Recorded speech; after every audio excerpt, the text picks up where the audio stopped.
ఇది జహీరాబాద్ చరిత్రలో నిలిచిపోయే రోజు. ఎందుకంటే వివిధ కార్యక్రమాలకు మరి శంకుస్థాపన చేసి ఈరోజు ఎన్నో కార్యక్రమాలను మీకు అందించి ముఖ్యమంత్రి గారు ఈ కార్యక్రమాన్ని ఉద్దేశించి మరి ఇక్కడ ప్రసంగించడానికి రావడం జరిగింది. మరి వారు రోడ్లు అయితేనేమి, పంచాయతీరాజ్ అయితేనేమి, వాటర్ అయితేనేమి, రకరకాల డిపార్ట్మెంట్స్కు సంబంధించినటువంటి మరి శంకుస్థాపనలు చేయడమే కాకుండా మహిళలకు ఈరోజు పెట్రోల్ పంపును వారికి అంకితం చేస్తూ కూడా రిబ్బన్ కట్ చేయడం జరిగింది.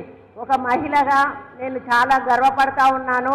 ఎందుకంటే ఏ కార్యక్రమం చేసినా కూడా మహిళలు వాళ్ళ కాళ్ళ మీద వాళ్ళు నిలబడాలి, వాళ్ళే కుటుంబాన్ని పోషించాలి, వాళ్ళు 4 పైసలు వాళ్ళ దగ్గరే ఉండాలి, అప్పుడే సంసారం సంతోషంగా ఉంటుంది అనేటువంటి ఆలోచనతోటి మన ముఖ్యమంత్రి గారు బస్సులు రెంట్కి ఇవ్వడం కానీ, మొన్ననే గిరి వికాస్ అనే ప్రోగ్రామ్ని కూడా మహిళలకు ఎలక్ట్రిసిటీ ఉత్పత్తి అంటే సోలార్ విద్యుత్ ఉత్పత్తి చేసే అవకాశాన్ని ఇవ్వడం, ఈరోజు పెట్రోల్ పంప్ ఇవ్వడం, బస్సులు కూడా కిరాయికి ఇచ్చి నడిపించడం, అదే కాకుండా ప్రతి మహిళను కూడా కోటీశ్వరాలను చేస్తానని ఈరోజు ముందుకు పోతున్న తరుణంలో మరి జిల్లా ఇన్ఛార్జ్ మహిళా మంత్రిగా నేను చాలా హ్యాపీగా ఫీల్ అవుతా ఉన్నాను.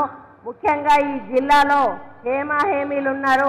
గత ముఖ్యమంత్రి గారు మరి ఇంకా ఆయన సెకండ్ లీడర్ అయినటువంటి వేరే నాయకులు ఉన్నా కూడా ఇక్కడ కార్యకర్తలు నాయకులు మరి ఎక్కడ కూడా తగ్గకుండా వారికి పోటీగా ఈరోజు ఈ జిల్లాలో పనిచేస్తూ ఉన్నారని చెప్పడంలో ఎక్కడ అతిశయోక్తి లేదు.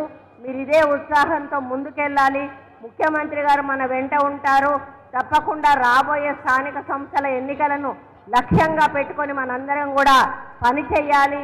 ఆ యొక్క గెలుపును కూడా మనం ముఖ్యమంత్రి గారికి అంకితం చేయాలని కోరుకుంటూ ఇక్కడ విచ్చేసిన మీ అందరికీ, వేదిక మీద ఉన్న పెద్దలందరికీ కూడా పేరు పేరున హృదయపూర్వక ధన్యవాదాలు తెలియజేసుకుంటూ సెలవు తీసుకుంటా ఉన్నాను. జై హింద్.